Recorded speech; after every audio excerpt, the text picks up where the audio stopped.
A scene from The Deer Hunter in which war is hell. Oh, God! I've always rats in here! A scene from Rambo in which war is fun. There's a big difference in war movies these days, a difference in the way that Hollywood is selling war to kids. That's the subject of this special edition of At the Movies, the movie review program. I'm Gene Siskel, film critic of the Chicago Tribune. And I'm Roger Ebert, film critic of the Chicago Sun-Times. On this special edition of At the Movies, we're asking the question, is Hollywood selling war to kids? And that question is based both on the new breed of war movies themselves and also on some of the aggressive merchandising of products associated with those movies. Films like Rambo and Commando are rated R, after all. That means, allegedly anyway, the kids under 17 can't get in to see them. But what about the toy departments that feature Rambo and Commando toy weapons of war? Toy departments are a place where kids are supposed to go. Later on in this program, we'll be visiting a toy department to talk to some kids, and we'll also talk to a child psychiatrist who has some strong opinions of her own. But first, let's look at the movies themselves.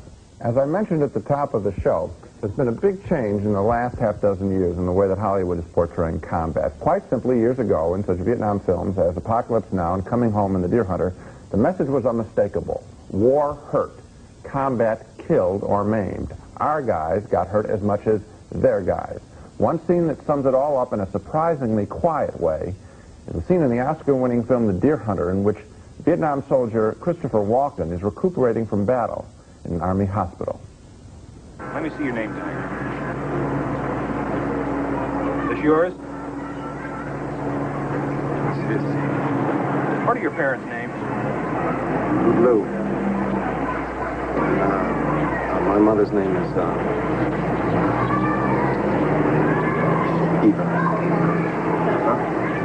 And what are your parents' dates of birth?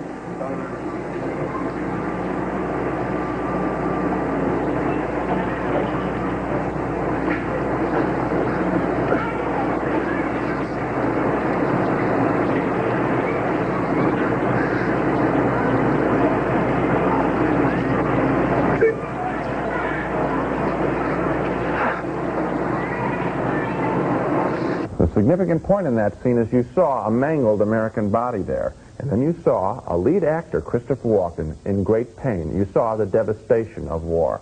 Now, you didn't see any Deer Hunter toys on the market after that film came out.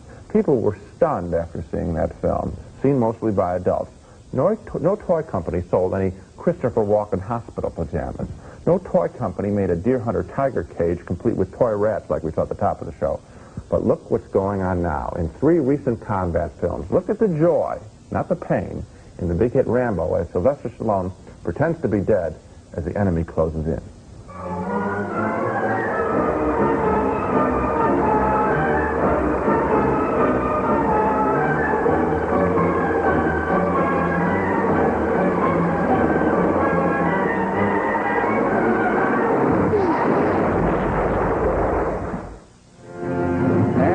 A good time to be had by all as Chuck Norris leads his troops, also on a hunt for lost American soldiers, in Missing in Action 2. Here they come. Get your ass down the cliff.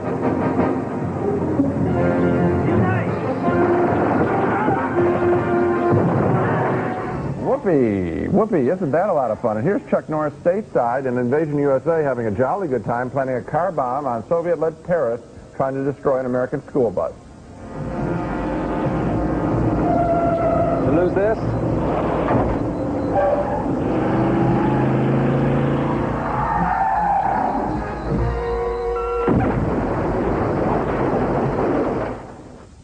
Oh, that, Chuck Norris, what a funny guy. And Arnold Schwarzenegger does his thing as foreign terrorists try to destroy him and one of America's most prized possessions, the shopping mall.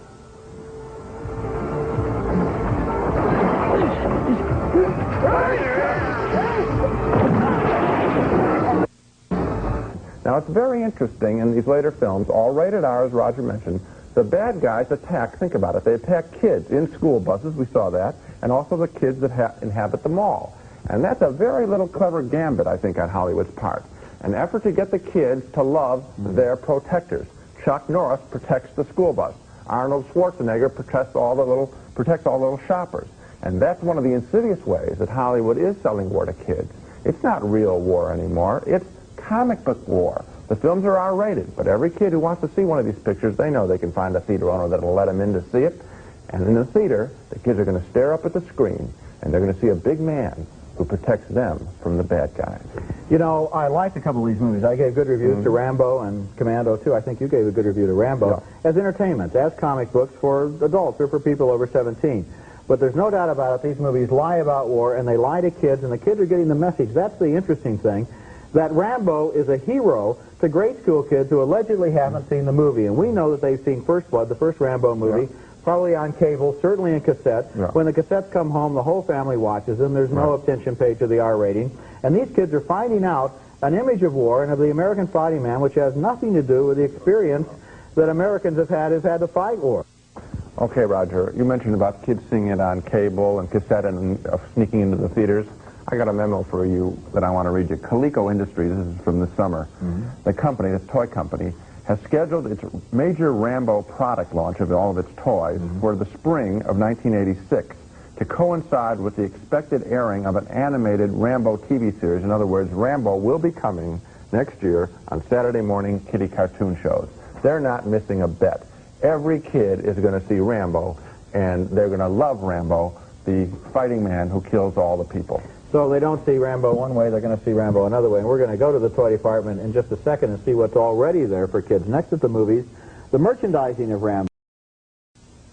A few days ago, I paid a visit to a section of the department store that I haven't been to for a few years, the toy department. And a lot of the toys look just like the props for some of the movies we've been discussing on this program. There were naturally a lot of kids in the department. They were standing around. They were delighted when I asked them to try on some Rambo and Commando equipment and give me their reviews. It was a shopping adventure, something like this scene from Commando. Where are we going? Shopping.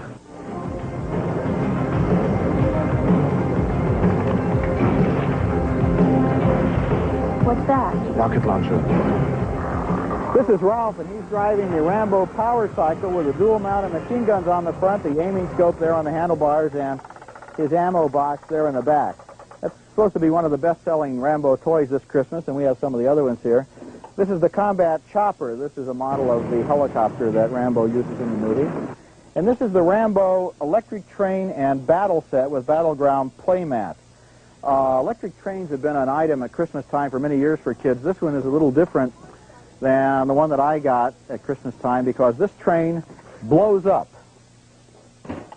when you run it. This is a Rambo combat rifle target game set with ricochet sound. It makes the sound of the ricocheting bullets. This is a Rambo machine pistol. You put the clip in, and there are two settings here. I can set it like this, and it will shoot a dart. And then if I set it this way, it makes a good noise.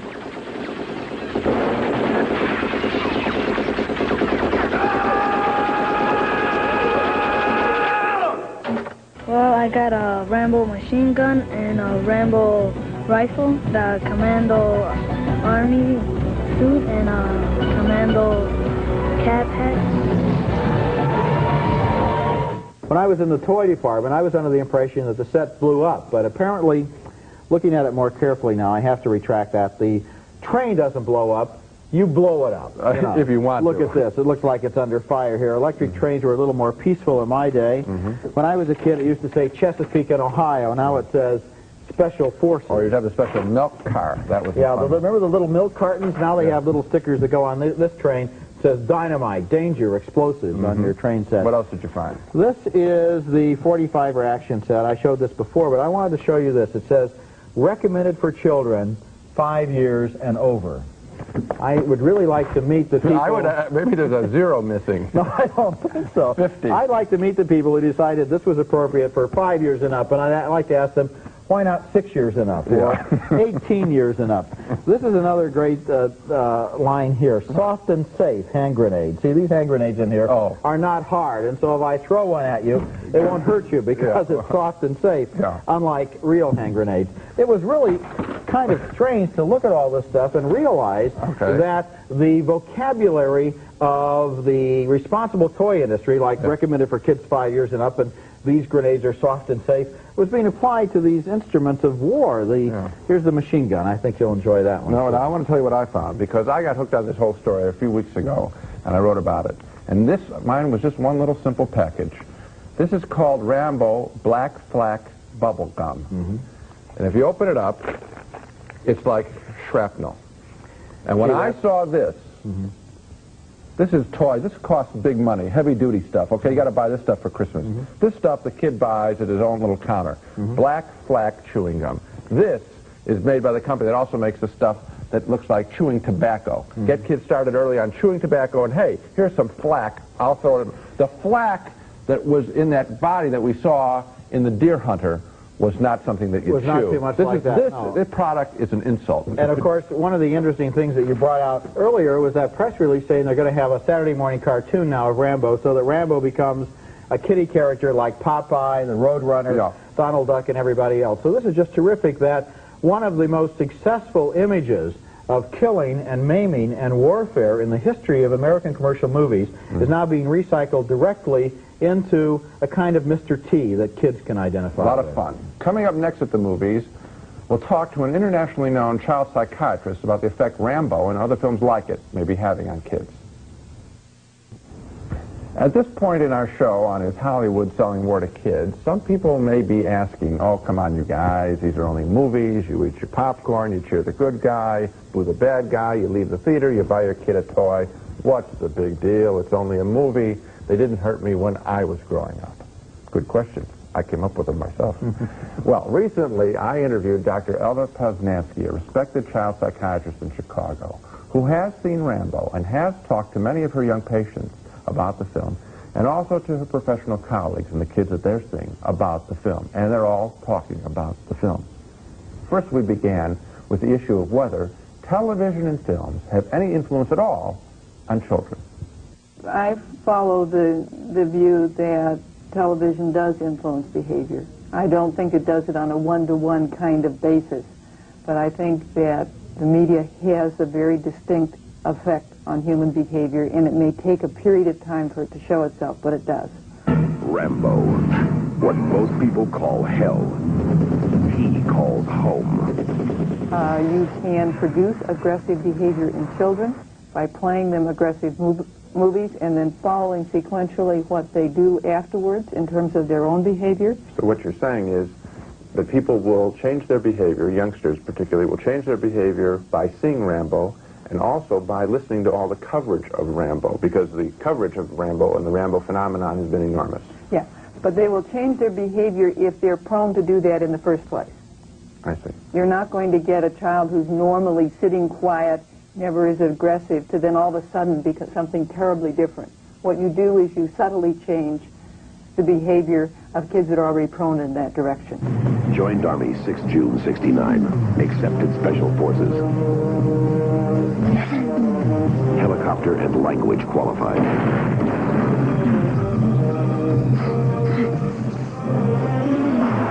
Expert in light weapons and guerrilla warfare. We could be creating lots of little Rambos in the world, is that what you're saying?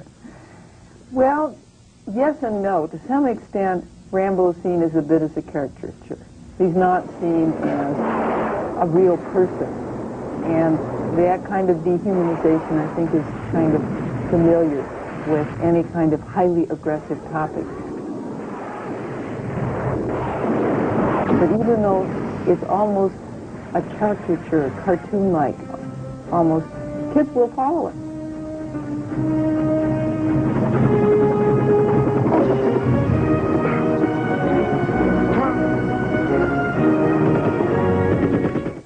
And the other message is, you know, we were talking earlier, is that it makes war glamorous. And I'm seeing a reemergence of that. Now, I suppose you just have to take my word for it that Dr. Poznansky is not a kook or a bleeding heart. I think that was obvious from the intelligence of her remarks.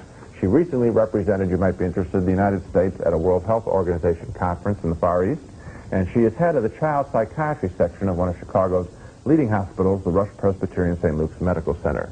And the point that she made that struck home with me the most is that these films are setting up combat as idealized male behavior, that blowing people away, particularly foreigners, is the essence of manliness.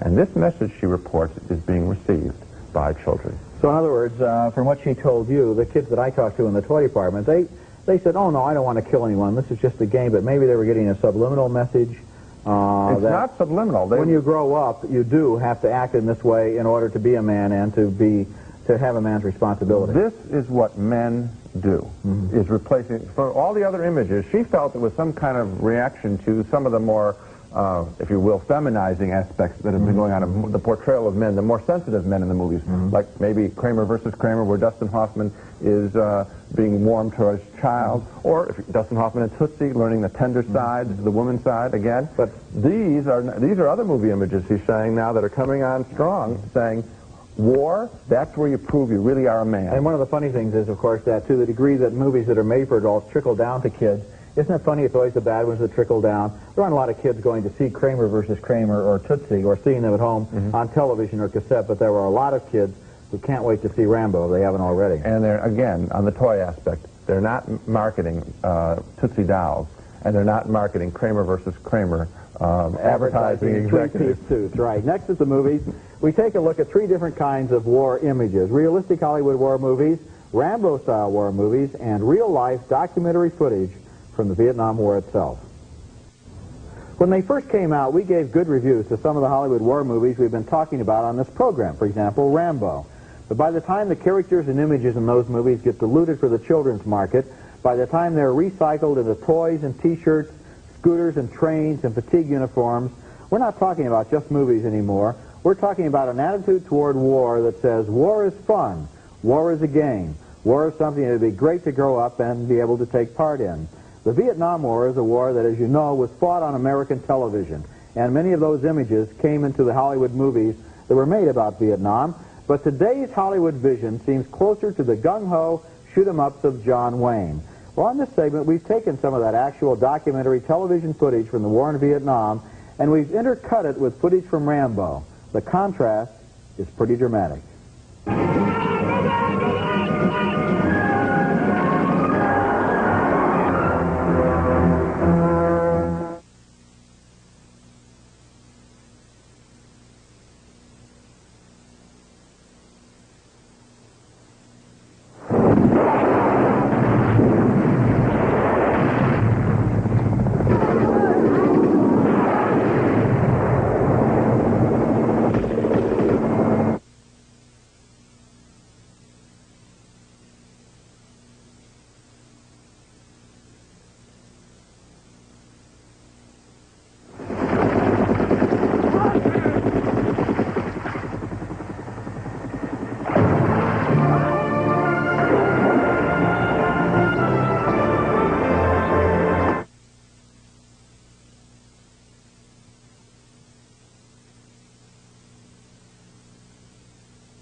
The contrast between the invincible Rambo and the stark reality of the real thing is pretty dramatic there.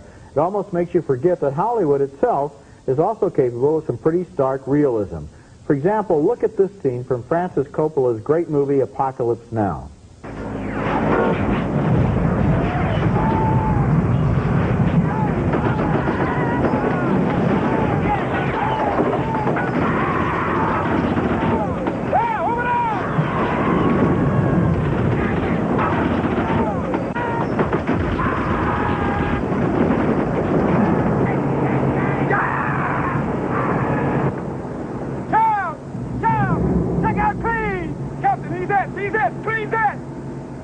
Where'd the dog go? It's always been nice to have those. Hey, Bubba! Bubba, you can't die!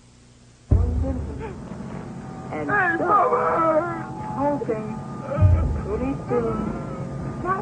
Those are the kind of images of Vietnam that Hollywood made when the televised image of the war was still fresh in people's minds. Rambo is a good entertainment. I liked it on that level. Apocalypse Now, though, was a serious movie about a very serious war. I guess one way you can tell the difference is that there weren't any Apocalypse Now toys. What finally bothers me the most is that Hollywood doesn't seem to think there's any difference between making action movies for grown-ups and recycling those movies into toys for small children who learn that being Rambo is a whole lot of fun.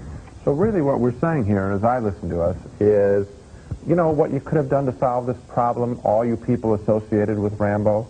You could have made your movie, and that was fine, give us a positive review, but someone could have made a moral decision and said no to licensing. That's what it could have done. Commando, we're not going to license it. I don't want to license it. Schwarzenegger involved, the producer, any of these people, the studios, whoever says no.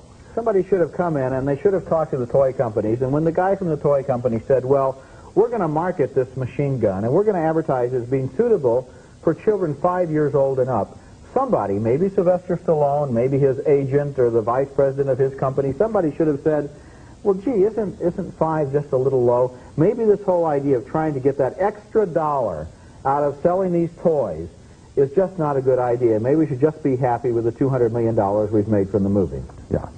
You would think that would be enough to get by on, wouldn't you? Well, that's it for this week. Next week we'll return with reviews of 4 new films from the beginning of the holiday movie season. We'll take a look at One Magic Christmas, starring Mary Steenburgen as a mother who doesn't believe in Christmas, and In Fever Pitch with Ryan O'Neal starring as a newspaper sports reporter who gets caught up in the subject he's investigating. That's sports betting. That's next week, and until then, we'll see you at the movies.